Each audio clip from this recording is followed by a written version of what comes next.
News.in पे आपका स्वागत है। मैं अनजान सिंह। आज की खबरों में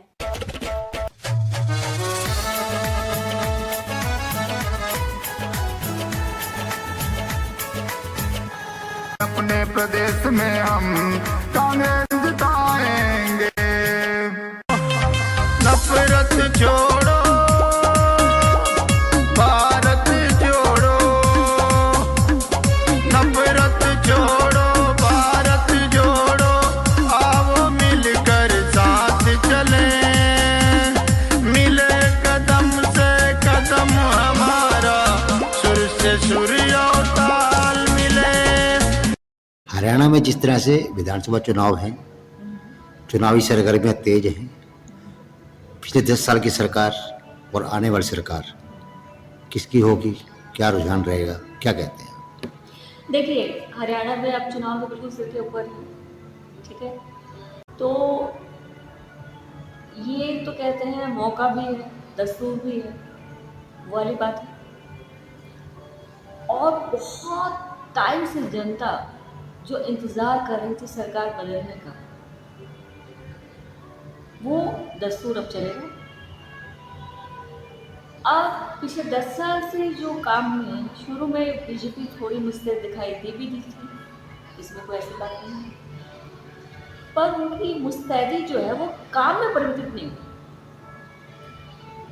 हमने राजनीति के इतिहास में पहली बार देखा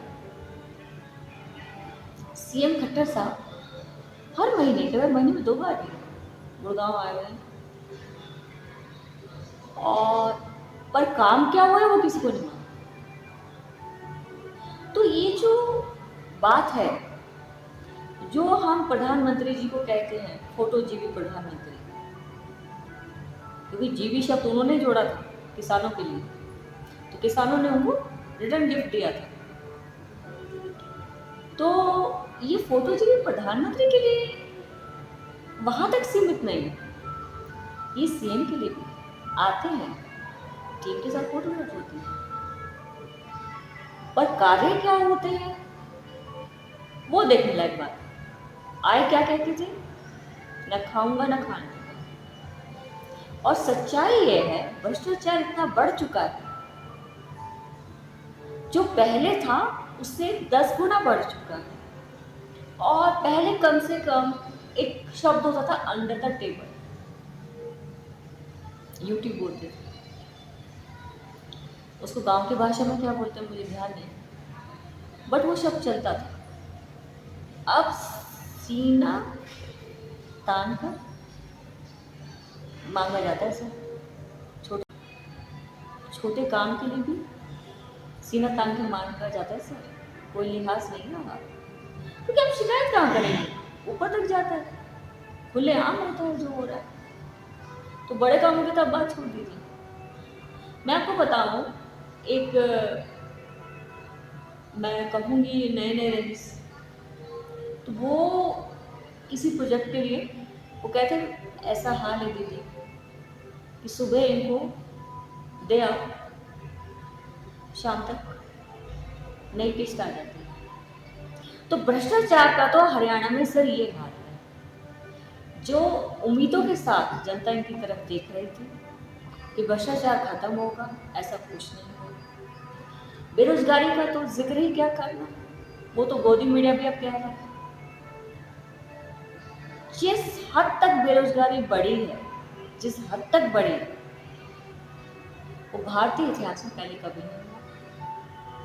उसके बाद एक ले दे के फौज की नौकरी होती थी सर, इज्जत की नौकरी होती थी, देशभक्ति की नौकरी होती थी, बुढ़े माँ बाप की भी पेंशन होती थी। जब जवान शहीद हो जाता था, भगवान ने कहा, और अगर शहीद ना हो तो भी घर में पेंशन तो आती थी। सर अब क्या है, अब उसको अग्निवीर बना दिया, नाम तो बड़े सुंदर नहीं थे, फिर वही बस काम। 4 साल बाद क्या होता है, उसके कई नतीजे आ रहे हैं। हाथों को आदत पड़ जाती है सर हथियार चलाने की, और अब चला सकते हैं तो खाली बैठे, खाली दिमाग का सबको पता है। और सर सबसे ज्यादा हैरान की बात तो ये कर देती है जब आपको मालूम पड़ता है कि कितने हजार सरकारी स्कूल हरियाणा में बंद कर दिए गए। कितने हजार, क्या उसका कोई डाटा है? क्योंकि आप जब सरकार से डाटा मांगते हैं ना सर, आपको खबर पड़ती है जब आपके जिले में कितने स्कूल बंद हुए, आपकी नॉलेज में पड़ता है। जब आप आरटीआई में आजकल जब आप लगाते हैं ना सर, आरटीआई का ये इतना कमजोर कर दिया है उसको, जनता के उस अधिकार की ऐसी धज्जियां उड़ गई सर, वहां से जवाब आ जाता है पर्याप्त डाटा नहीं। भारतीय इतिहास में ये चीजें पहली बार कि सरकार जवाबदेही से बच के साफ निकल रही है। तो इन सब चीजों से जनता इतनी आहत है, नोटबंदी से आहत हुई थी, तब बदलना चाह रही थी, तो कांग्रेस लेके आई थी अब होगा न्याय, 6,000 रुपये का ऐलान था। बीजेपी ने मुस्तैदी दिखाई, 2,000 तभी दे दिए। इलेक्शन में 4 महीने का टाइम था, किसान खुश हो गया, इनको फिर से। अब देखिए तरीके तो ये सारे अपनाते हैं, और सबसे ज्यादा तो आपको पता है मोदी जी। मैं तो कहती हूँ अमिताभ बच्चन भी उनके आगे शर्मा जाए। क्या उनकी एक्टिंग, क्या एक्टिंग होती है मोदी जी की। जब कोई और काम से बात नहीं बनती तो वो घड़ियाल आस। अभी तो किसी ने शायद मेरे ख्याल से आचार्य, पता नहीं सतीश आचार्य नाम है उनका कुछ, ऐसे करके उन्होंने एक बड़ा अच्छा एक निकाला कार्टून की। अब तो मगरमच्छ भी कह रहे थे मुझे भी थोड़ा सा ये जो मेरे आंसू की जो कला है आपने मुझे पीछे छोड़ दिया। अब तो यहाँ तक बात पहुँच गई है। तो सर कहने का इन शॉर्ट यही है कि जनता कई बार बेवकूफ़ बन चुकी है, अब जनता भी पक चुकी है। बेवकूफ़ बनते बनते पक चुकी है अब जनता। इसलिए अब हरियाणा में ये काम होगा, बीजेपी का सुपड़ा साफ होगा और जनता फिर से, वो कहते हैं ना कोई लौटा दे मेरे बीते हुए दिन। जनता इंतजार कर रही है कि वो कांग्रेस वाले दिन फिर से आ जाए और इनके अच्छे दिन से तो राम आ जाए। जी शुक्रिया। मृगा, जिस तरह से किसान आंदोलन में आपने अहम भूमिका निभाई, किसानों के हितों के लिए आवाज़ उठाई, सबसे पहले आप राजनीति के क्षेत्र में या सामाजिक क्षेत्र में कैसे आई, आपका परिचय जानना चाहेंगे। जी, आप लोगों की दुआ से, प्रभु की कृपा से कुछ घर का वातावरण ऐसा था बचपन से ही कि राजनेताओं का घर पे आना जाना लगा रहा। वो चाहे कांग्रेस के कुछ नेता हों, उनके